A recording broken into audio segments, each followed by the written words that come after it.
Hello friends, എല്ലാവർക്കും നമ്മുടെ ചാനലിലേക്ക് സ്വാഗതം.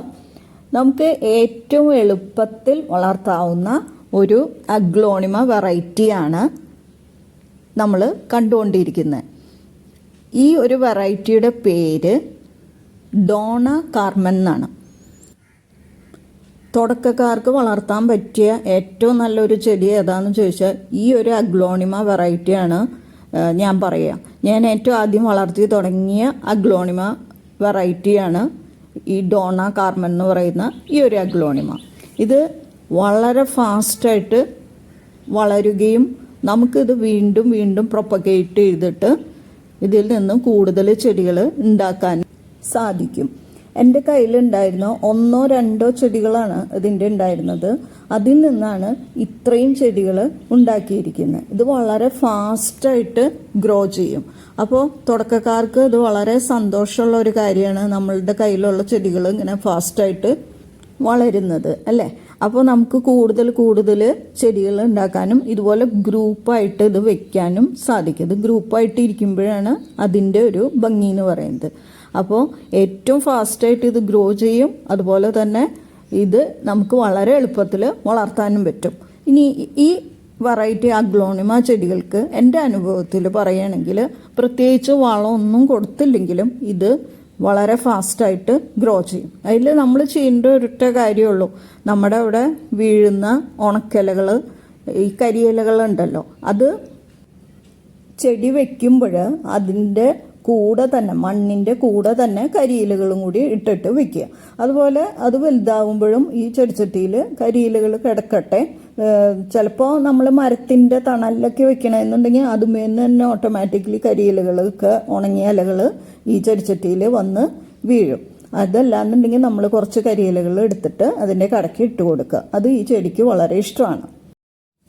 പിന്നെ ഒരു കാര്യം ശ്രദ്ധിക്കുക, നല്ല വെയിലത്തൊന്നും ഈ ചെടി വെക്കരുത്. നല്ല വെയിലത്ത് വെച്ചാൽ ഇതിൻ്റെ ഇലകളൊക്കെ കരിഞ്ഞു പോവും. ഒരു ബ്രൈറ്റ് ലൈറ്റ് കിട്ടണോടത്താണ് ഇത് വെക്കേണ്ടത്. ഏതെങ്കിലും മരങ്ങളുടെ ചോട്ടിലൊക്കെ ആയിട്ട് നമുക്ക് വെക്കാം. എന്നാൽ സൂര്യപ്രകാശം ആവശ്യമാണ്. ഇൻഡോർ പ്ലാന്റ്സ് ആയിട്ട് നമ്മൾ ഇത് വെക്കാറുണ്ട്. പക്ഷെ അത് കുറച്ച് ദിവസം കഴിയുമ്പോൾ, ആഴ്ചയിൽ ഒരു 2-3 ദിവസം എടുത്തിട്ട് വെയിലത്ത് വെക്കാനായിട്ട് ശ്രദ്ധിക്കുക. വെയിലത്ത് മീൻസ് ബ്രൈറ്റ് ലൈറ്റ് കിട്ടണോടത്ത് വെക്കുക. ഇനി വെള്ളത്തിൻ്റെ കാര്യം പറയുകയാണെന്നുണ്ടെങ്കിൽ ഈ ചെടിക്ക് വെള്ളം നല്ല ഇഷ്ടമാണ്. ഞാൻ നന്നായിട്ട് നനയ്ക്കാറുണ്ട്, എല്ലാ ദിവസവും നനയ്ക്കാറുണ്ട്. അതുപോലെ തന്നെ മഴക്കാലത്ത് നമ്മൾ പിന്നെ നനയ്ക്കേണ്ട ആവശ്യമൊന്നുമില്ല. നനയ്ക്കണത് നല്ലതാണ്. ഈ ചെടിക്ക് അത് ഇഷ്ടമാണ്. കാരണം ഇതിൻ്റെ ഉള്ളിൽ നമ്മൾ ഇട്ടിരിക്കുന്ന ഈ കരിയിലകളൊക്കെ ഒന്ന് പ്രോസസ്സ് ചെയ്ത് വരാനായിട്ട് നമ്മൾ നനയ്ക്കുന്നത് നല്ലതാണ്. അപ്പോൾ പുതിയ ഇളപ്പുകൾ ഉണ്ടാകാനായിട്ട് ഇങ്ങനെ നനയ്ക്കുന്നത് കൊണ്ട് തന്നെ ആ മണ്ണ് ഹാർഡാവില്ല.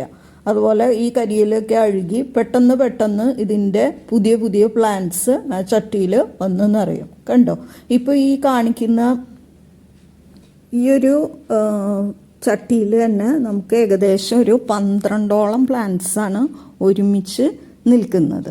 അപ്പോൾ അതങ്ങനെ ബുഷിയായിട്ട് നിൽക്കുമ്പോഴാണ് അതിൻ്റെ ഒരു ഭംഗി. ഇങ്ങനെ വൈറ്റ് ചട്ടിയിലൊക്കെ വെക്കുകയാണെങ്കിൽ നല്ല ഭംഗിയായിട്ട് നമുക്ക് ഇൻഡോർ പ്ലാന്റായിട്ട് ഇതുപോലെ ഇൻറ്റീരിയർ ഡെക്കറേറ്റ് ചെയ്യാനായിട്ട് വയ്ക്കാം. കണ്ടോ, ഇത് കാണാൻ നല്ല ഭംഗിയല്ലേ? അതിൻ്റെ ആ തണ്ടുകൾക്ക് ഒരു പിങ്ക് കളറാണ്. അതുപോലെ ലീഫ് പച്ചയും പിങ്കും കൂടിയിട്ട് ചേർന്നാണ്. കണ്ടോ, ലീഫിൻ്റെ നടുക്കിക്കൂടെ ഒരു പിങ്ക് ലൈൻ പോകുന്നുണ്ട്, നല്ല ഡാർക്ക് പിങ്ക്. നല്ല ഭംഗിയല്ലേ കാണാനായിട്ട്? ഡോണ കാർമൻ എന്ന് പറയുന്ന ഈ ഒരു അഗ്ലോണിമ വെറൈറ്റി എല്ലാവരും വീടുകളിൽ വളർത്തുക. ഇൻറ്റീരിയറും അതുപോലെ തന്നെ നമ്മുടെ ഗാർഡനും നമുക്ക് ഈ ഒരു വെറൈറ്റി വെച്ചിട്ട്, ഈ ഒരു അഗ്ലോണിമ വെച്ച് ഡെക്കറേറ്റ് ചെയ്യാം. Okay, thank you.